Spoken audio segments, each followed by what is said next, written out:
Bunga di Batu Cadas. Audiobook, novel silat. Cerita, Esa Mintarja. Jilid 40. Debar jantung Pangeran Mangkubumi serasa semakin cepat menghentak-hentak di dadanya. Ia sadar bahwa tombak Kiai Pleret adalah tombak yang tiada duanya. Aji lembu sekilan, tameng wajah, gedong maruta, dan segala macam ilmu tidak akan dapat menyelamatkannya dari ujung tombak Kiai Pleret itu. Apalagi ternyata kemudian ia melihat, mata tombak itu bagaikan membara. Pangeran Mangkubumi sudah mengenai tombak itu dengan baik. Jika tombak itu dimandikan di ujung tahun, maka ia selalu hadir. Karena itu, ia seakan-akan dapat mengenal segala tabiat dan sifat dari tombak itu. Di saat-saat tombak itu dimandikan, maka mata tombak itu tidak pernah menyala seperti bara seperti pada saat itu. Dan seperti yang pernah didengarnya, jika mata tombak itu sedang membara, maka itu adalah pertanda bahwa sesuatu akan terjadi dengan tombak itu. Kanjeng Susuhunan pun mengerutkan keningnya. Sekali lagi ia mengangkat tangkai tombak itu di depan keningnya. Namun ujung mata tombak itu masih saja bercahaya kemerah-merahan. "Adimas Pangeran," berkata Kanjeng Susuhunan, "hanya orang yang berhak atas Kanjeng Kiai Pleret sajalah yang berani memandang tombak ini di saat mata tombak ini membara." Pangeran Mangkubumi menundukkan kepalanya. Tiba-tiba saja timbullah gejolak yang dahsyat di hatinya. Ia sadar bahwa tombak itu adalah tombak yang tiada taranya. Tetapi apakah jangkauannya itu hanya akan sampai sekian? Apakah sepeninggalnya Kanjeng Susuhunan akan berjuang membela rakyat Surakarta?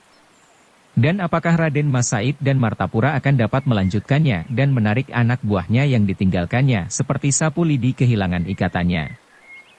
Tiba-tiba saja Pangeran Mangkubumi menggeram di dalam dadanya, "Tidak. Aku bukan tikus celurut.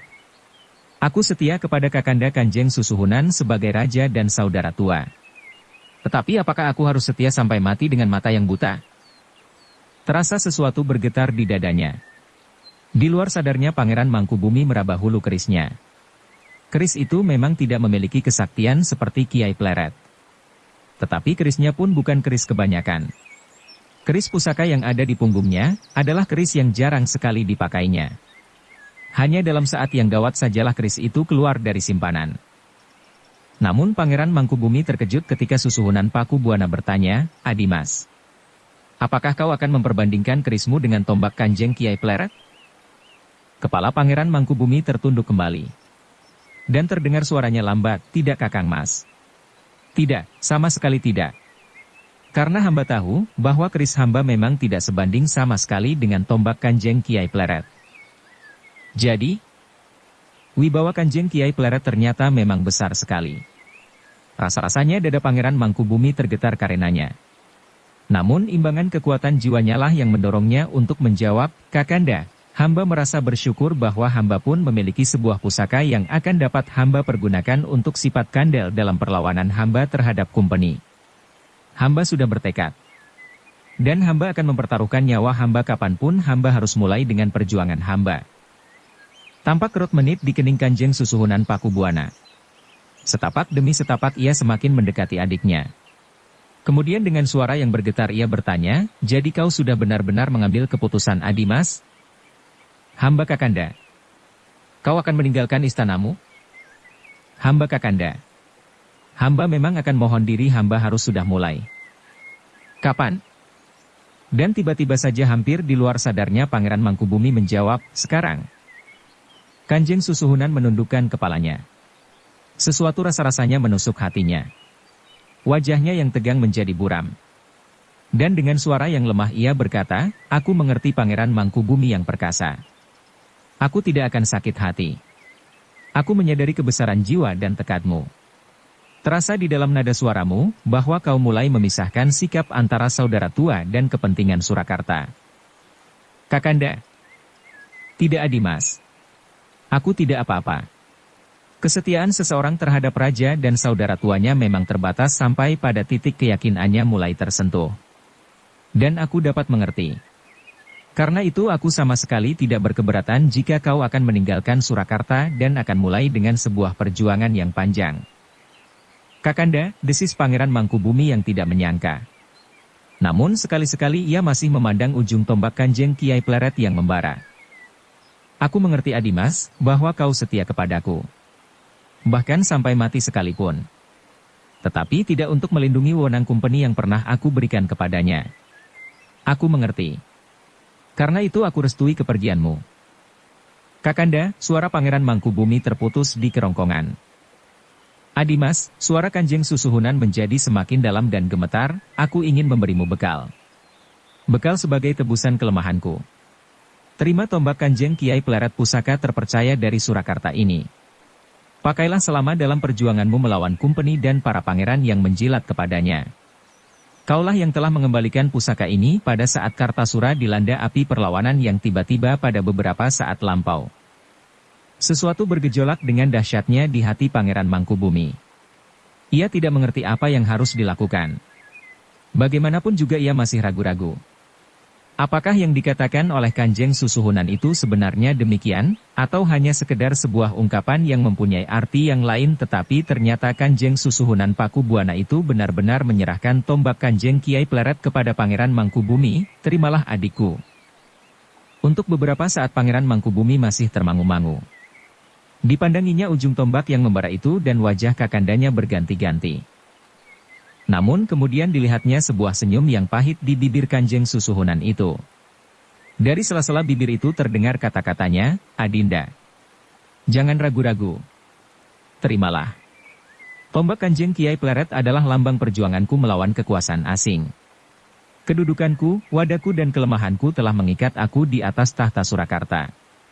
Alangkah senangnya menjadi seorang yang berkuasa. Dan aku tidak mau kehilangan kekuasaan itu. Aku tidak mau pergi ke hutan-hutan dan tinggal di bawah gubuk yang basah di musim hujan. Tidak. Dan itu adalah pengkhianatan atas diriku sendiri. Pangeran Mangkubumi melihat setitik air di pelupuk mata Kanjeng Susuhunan yang masih melanjutkan, karena itu, Adinda. Yang dapat aku lakukan adalah sekedar melakukan perjuangan dengan cara yang kerdil ini.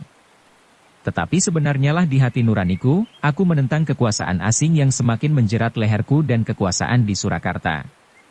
Bukan saja aku, tetapi juga keturunanku yang akan datang. Kakanda, suara Pangeran Mangkubumi terputus di kerongkongan. Adinda Pangeran. Jika kau meraba tombak ini di peperangan, anggaplah aku besertamu. Anggaplah bahwa yang ada di atas tahta Surakarta adalah wadahku yang dibelenggu oleh nafsu ketamakan, nafsu keduniawian dan segala macam nafsu yang lain. Tetapi hatiku ada padamu. Tubuh Pangeran Mangkubumi terasa gemetar. Betapa kuat hatinya, namun terasa jantungnya bagaikan tergores ujung duri. Pedih. Ia melihat kakandanya sebagai lambang dari benturan pribadi yang parah di saat Surakarta dilanda oleh bahaya yang sebenarnya. Tetapi pengakuan yang jujur itu membuat Pangeran Mangkubumi tetap hormat kepadanya. Adimas, desis Kanjeng Susuhunan, terimalah Kanjeng Kiai Pleret ini. Pangeran Mangkubumi bergeser setapak. Dia cukanya tangannya untuk menerima tombak pusaka itu dengan dada yang berdebaran. Kau adalah seorang pangeran yang pantas memiliki pusaka ini di seluruh Surakarta, tidak ada orang yang berhati seteguh hatimu. Kakanda. Banyak yang tetap pada sikapnya apapun yang terjadi atas mereka.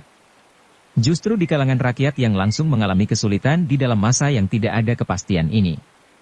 Dan hamba akan menerima tombak Kanjeng Kiai Pleret itu atas nama mereka yang berjuang untuk menentang penjajahan.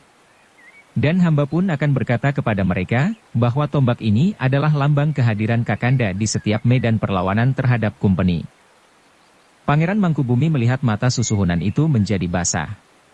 Tetapi agaknya pantang bagi seorang laki-laki untuk menangis, sehingga karena itu, maka suara Susuhunan itu pun segera berubah menghentak, cepat. Terimalah tombak ini sebelum aku berubah pendirian. Pangeran Mangkubumi pun bergeser lagi.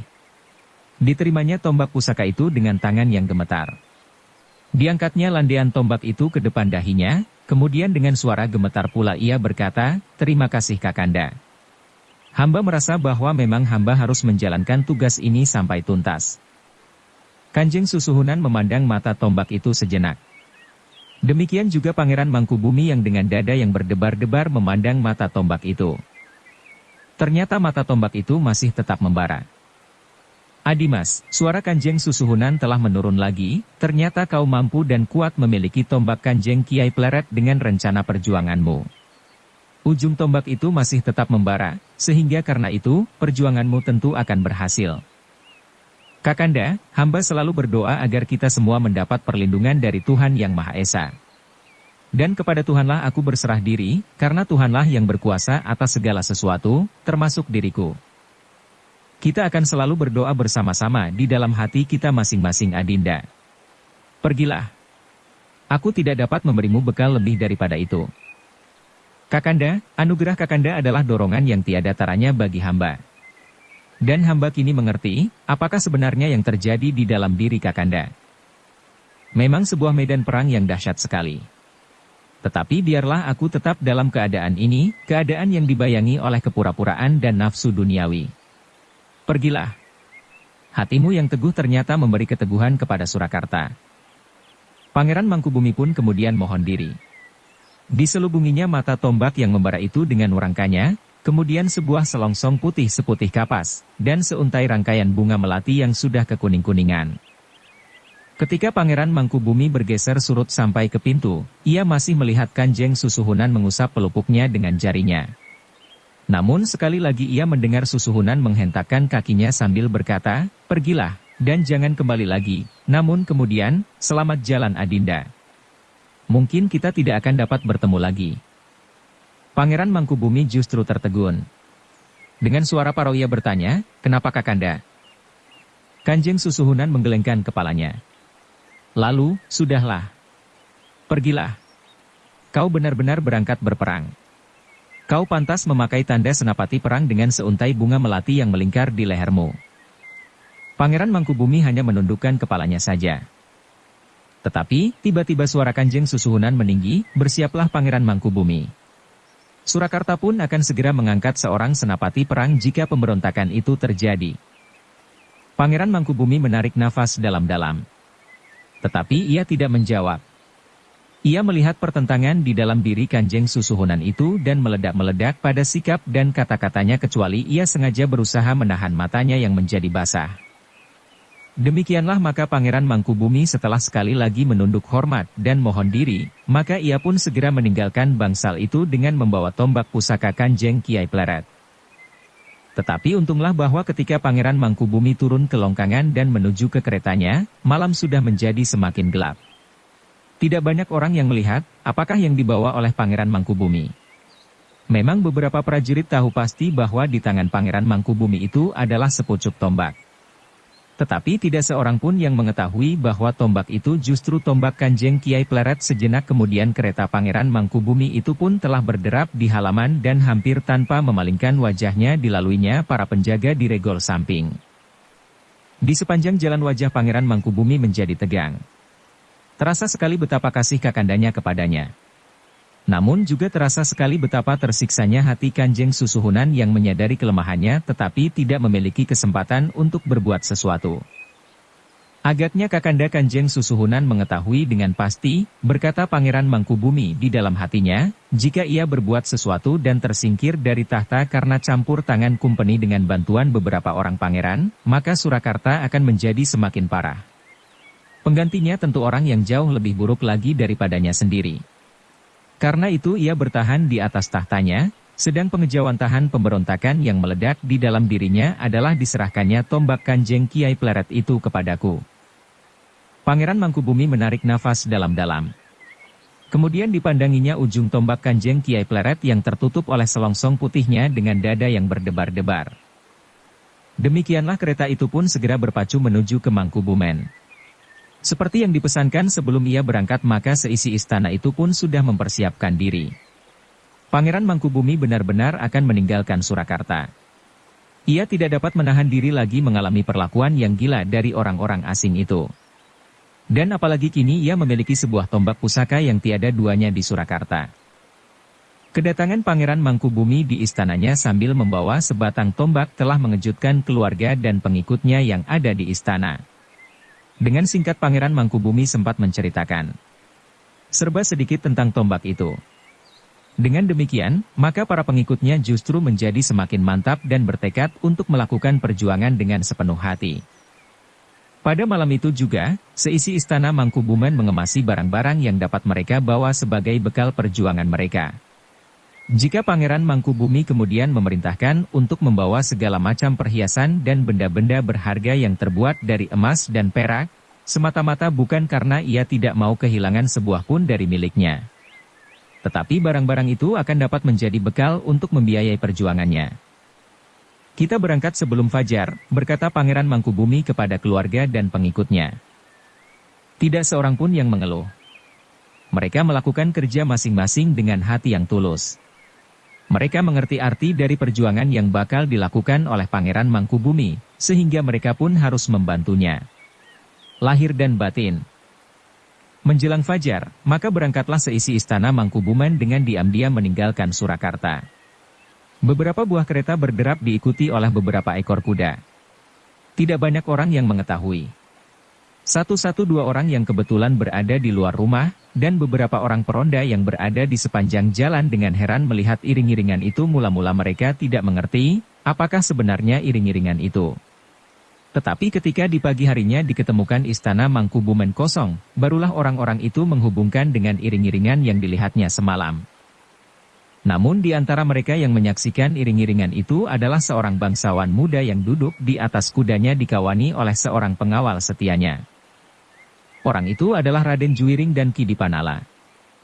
Aku sudah mengira, berkata Raden Juwiring, bahwa Pamanda Mangkubumi akhirnya akan meninggalkan Surakarta. Banyak yang memperhitungkan demikian, Raden. Agaknya malam ini banyak pangeran yang tidak dapat tidur menunggu akibat pembicaraan Pangeran Mangkubumi dan Kanjeng Susuhunan di senja kemarin. Dan agaknya kepergian Pangeran Mangkubumi tidak dapat dicegah lagi. Pendirian Pangeran Mangkubumi dan Kanjeng Susuhunan tidak akan dapat bertemu. Raden Juwiring menarik nafas dalam-dalam. Katanya, kita dapat membayangkan bahwa sebentar lagi, Surakarta akan dibakar oleh peperangan yang gawat. Pamanda Pangeran Mangkubumi tentu akan berhasil menyusun pasukan yang kuat di samping pasukan Kamas Raden Mas Said yang sudah mulai tersusun kembali bersama Pamanda Martapura. Ki Dipanala menganggukkan kepalanya. Katanya dengan nada yang dalam, kenapa kita harus mengalami masa-masa seperti ini, Raden? Kita tidak dapat memilih paman, sahut Raden Juwiring, kita seakan-akan telah dilemparkan saja di atas tungku. Dan kita harus berbuat sesuatu agar kita tidak hangus karenanya. Ki Dipanala tidak menyahut. Tetapi tatapan matanya menembus bayangan fajar yang menjadi semakin terang. Dan dilihatnya dalam keremangan pagi, iring-iringan Pangeran Mangkubumi menjadi semakin jauh meninggalkan kota Surakarta. Meninggalkan hidup keduniawian. Sebagai seorang pangeran, maka Pangeran Mangkubumi tidak kekurangan sesuatu. Namun ternyata ada juga yang tidak terpenuhi padanya. Keinginannya melihat Surakarta bebas dari kekuasaan asing yang rasa-rasanya semakin mencengkam. Dan bebas dari sifat-sifat tamak iri dan dengki. Karena itulah maka Pangeran Mangkubumi meninggalkan istananya yang tidak kekurangan kebutuhan-kebutuhan duniawi dan pemuasan keinginan manusiawinya, untuk menemukan nilai-nilai yang lebih tinggi dari arti kemanusiaannya. Paman, berkata Raden Juwiring kemudian, aku dapat memastikan bahwa salah seorang senapati terpenting dari Surakarta adalah Ayahanda Ranakusuma. Dengan tatapan mata yang buram Ki Dipanala mengangguk sambil menjawab, ya Raden. Setiap prajurit di Surakarta menganggap bahwa senapati yang akan mampu mengimbangi keunggulan Pamanda Pangeran Mangkubumi adalah Ayahanda Raden Juwiring. Juwiring menarik nafas dalam-dalam. Kita menghadap Ayahanda Paman. Ayahanda akan mendapat waktu untuk mempersiapkan diri apabila Kanjeng Susuhunan memanggilnya dan membicarakan masalah ini dengan para senapati dan pimpinan pemerintahan. Tentu pagi ini Kanjeng Susuhunan akan memanggil para pangeran, para senapati dan pimpinan pemerintahan. Memang sebaiknya Pangeran Ranakusuma mendengarnya lebih dahulu. Raden Juwiring mengangguk lemah. Sejenak ia masih memandang ke kejauhan. Kemudian ia berkata seakan-akan kepada diri sendiri, selamat jalan Pamanda Pangeran Mangkubumi. Ki Dipanala menundukkan kepalanya. Sesuatu terasa bergetar di dadanya. Telah terbayang di dalam angan-angannya. Di Surakarta akan pecah perang saudara yang dahsyat sekali. Dalam nyala api peperangan itulah Kumpeni akan mendapatkan keuntungan yang besar jika para pemimpin pemerintahan di Surakarta tidak menyadari kedudukannya dan bahkan semakin tenggelam ke dalam pengaruh orang asing itu. Demikianlah maka Raden Juwiring dan Ki Dipanala pun segera kembali dan menyampaikan pengamatannya atas Pangeran Mangkubumi itu kepada ayahandanya. Aku memang sudah menduga sebelumnya, berkata Pangeran Ranakusuma, karena itu aku menyuruhmu, berdua untuk melihat-melihat keadaan. Ya Ayahanda. Saat ini istana Mangkubumen tentu sudah kosong. Pangeran Ranakusuma mengerutkan keningnya. Terkilas di angan-angannya orang-orang yang tamak dan didorong oleh pamrih. Karenanya maka katanya, jika demikian istana itu perlu diselamatkan. Jika ada orang yang mengetahui dengan pasti bahwa istana itu kosong, maka mungkin sekali mereka akan memasukinya dan membawa barang-barang yang masih ada. Tentu Pangeran Mangkubumi tidak akan dapat membawa semua barang-barangnya. Bahkan mungkin perhiasan-perhiasan yang tersangkut di dinding dan di dalam bilik-bilik istana itu tidak sempat dibawanya. Dan tidak semua pakaiannya dan pakaian putra-putrinya dapat dibawa. Raden Juiring mengerutkan keningnya.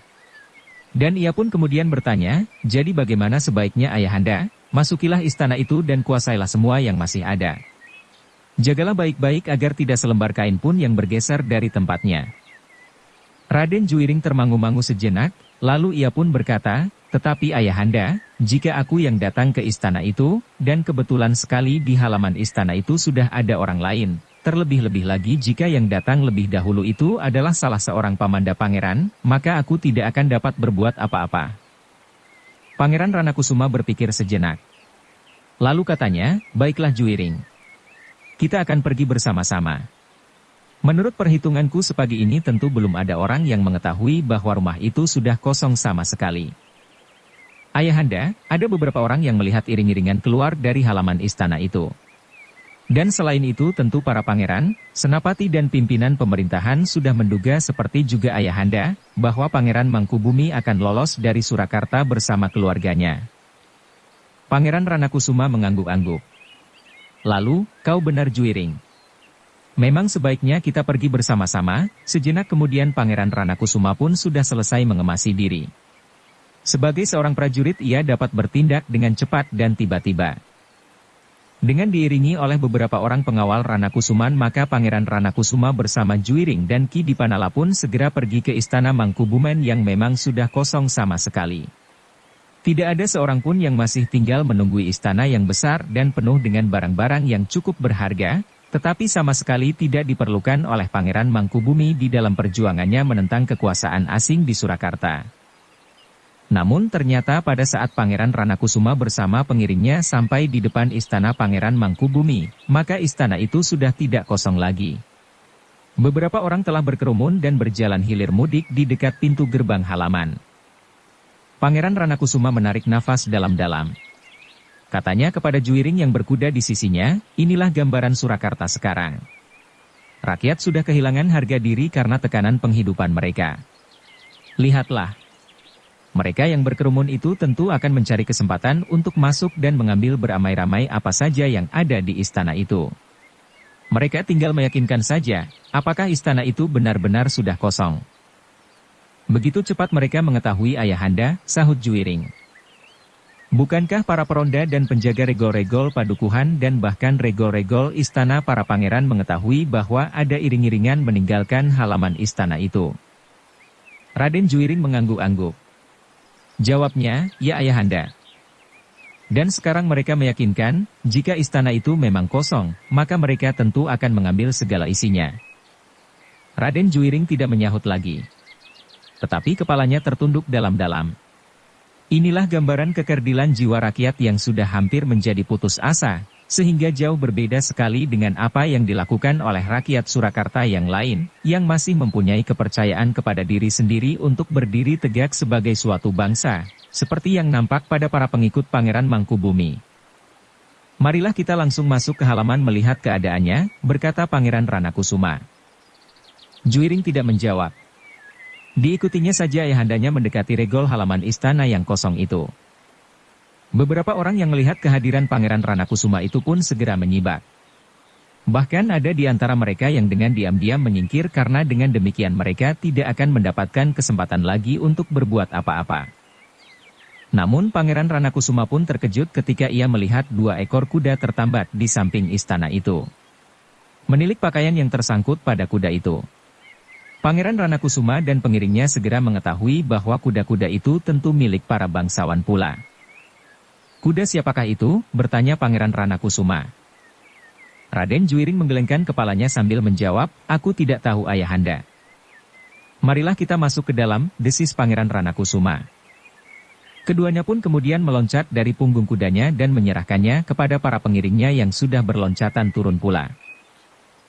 Bersambung ke jilid 41. Dukung kami dengan subscribe, follow, like, komen dan share. Terima kasih.